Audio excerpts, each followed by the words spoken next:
at Orlando's Media Day and asked him about joining a franchise with a history of famous big men. You look at the track record of our organization, you got Dwight and you got Shaq, obviously. And if my career can go anything as well as theirs, then I'd be doing something pretty special. So speaking of special, we know draft night was special for you. You've been able to be drafted into the NBA. You've got settled in Orlando. Now tell me how that whole process has been, and are you comfortable so far now that you're in a new city? Oh, absolutely. I've just kind of gained my grounds with the city and just kind of, figured out where things were. And getting settled was actually pretty easy. Orlando hasn't made the playoffs in the last 6 seasons. What is it going to take for you guys to make that leap and get into the postseason?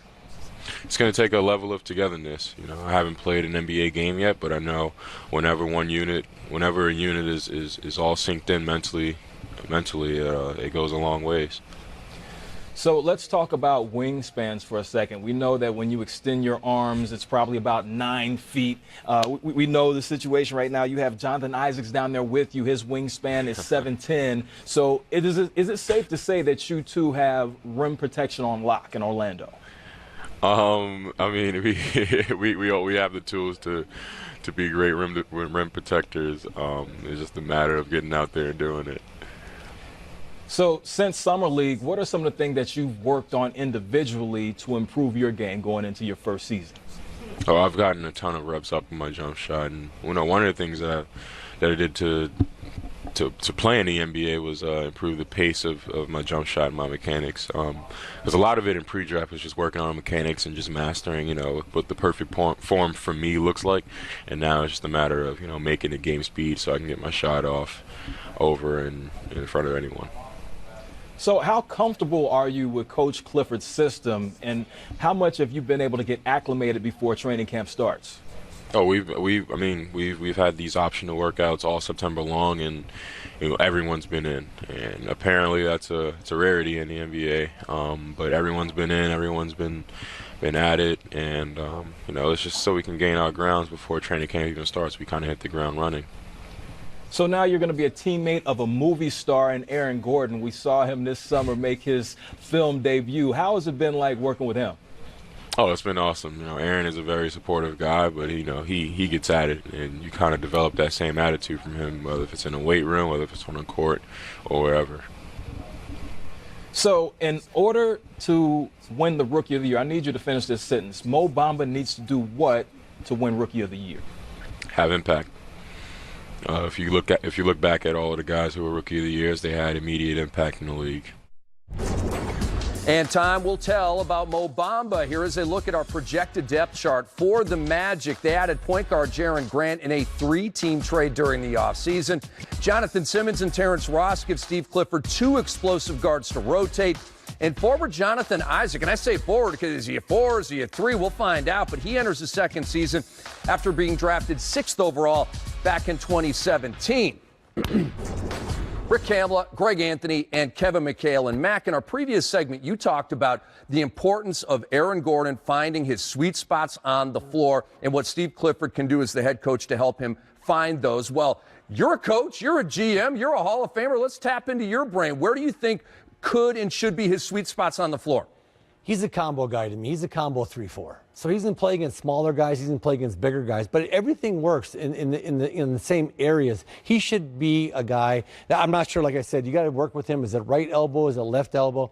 But he's got to be a guy that can get the ball 1 dribble away from his sweet spot, 1 dribble away from getting a great shot. I don't like him out at the 3-point line or where you're in 2 and 3 dribbles away. It's got to be like if Greg's guarding me and we run a little high post stuff here, I got to be able to get the ball, rip hard, get that ball out in front of me hard, end up in here, and then going up for a shot 1 dribble away, finishing at the rim. And in here, I like to see him be a 1 dribble attack guy. Because against smaller guys, you 1 dribble attack, they move their feet, you shoot over the top of them, you're bigger. The bigger, slower guys, 1 dribble attack, spin, get to the rim, try to get fouled. And so his working area, I would like to see the 1 dribble out. So he's always catching the ball 12, 14 feet from the basket. Well, one thing I would say, a couple things. One, I look at him and I said, listen, with your athletic ability and your skill set, you've got to get 6 to 8 free throws a game. So that's the first thing he's got to do. Secondly, he's got to understand what a good shot is for him.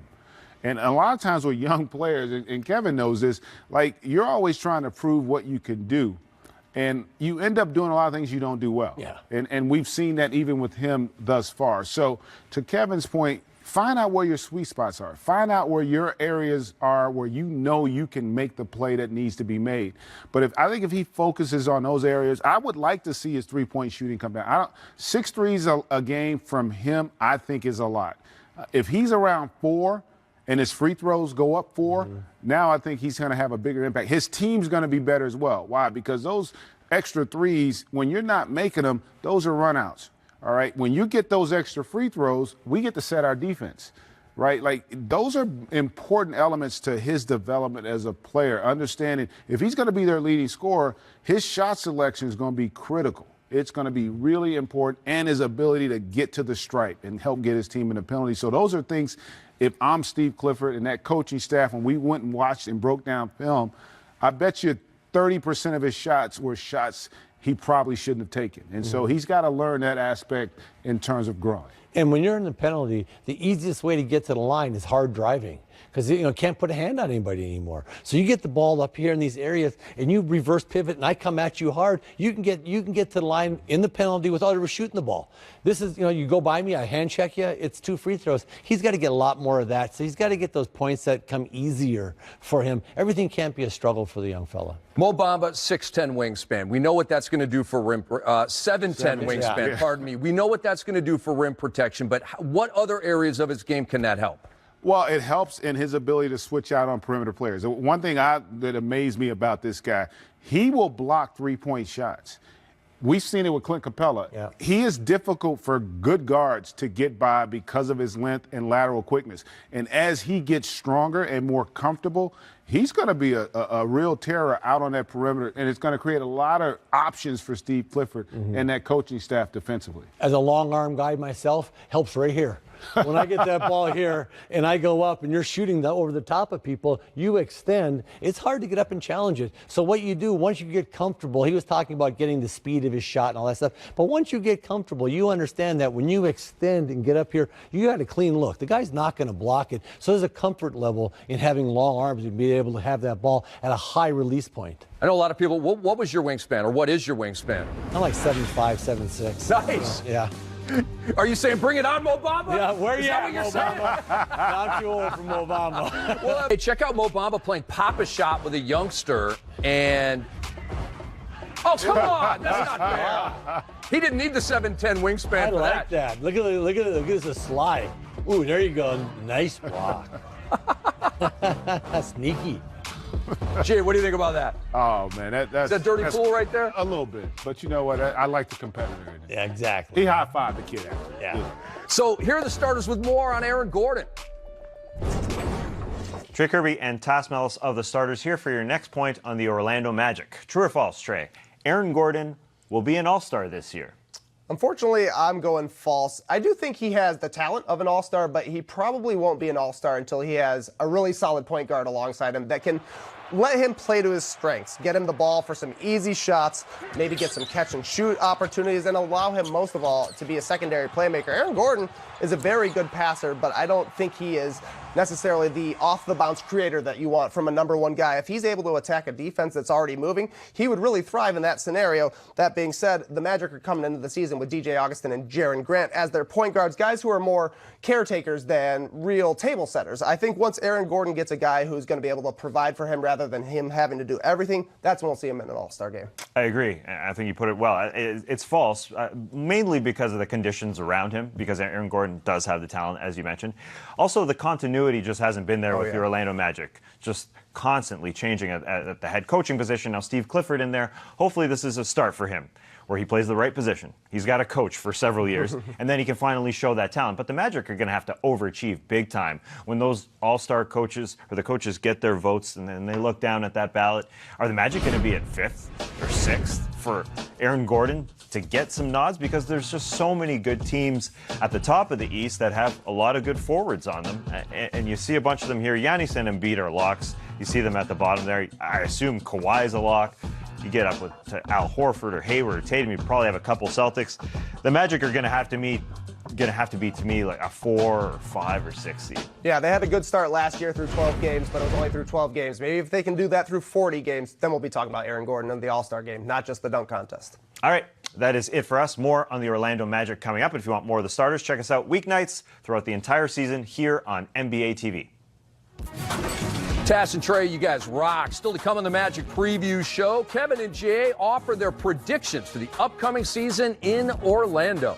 Those City games this year, they have not made the playoffs since 2012, and they haven't had an All-Star since 2012. And, of course, that was Dwight Howard. Kamla, Anthony, and Mikhail. And, guys, incumbent center Nikola Vucevic comes off another fine season. 16, 9, and 3 were his stats, roughly. But he enters the final year of his contract. The Athletic is already reporting that he's expected to be available on the trade market. So does he even make it to the All-Star break or the trade deadline in this uniform? Well, he probably was on the trade market in June when they drafted Mo Bamba. I do think that you're going to see him made available. What'll be interesting and what teams are going to be interested in him. Yeah, he did show an ability to shoot the three, but can he defend in space? When you think about the modern game and the elite teams, their bigs have that ability.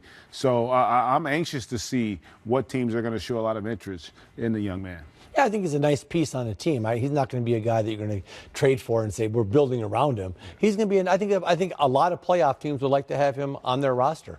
So let's go more or less on the Orlando Magic. You going with a high number, or you going 31.5? You going more or less than that? I'm going to go less. I think they still haven't proven themselves to have an established player that's ready to lead them in those big moments. Fournier, I do think, is a little underrated. I think Gordon's improving. But because those other young guys haven't established themselves in this league, it's going to be a challenge for them. Yeah, I'm going to go under also. I think, Mo Bamba is going to be a very good player, but not so much this year.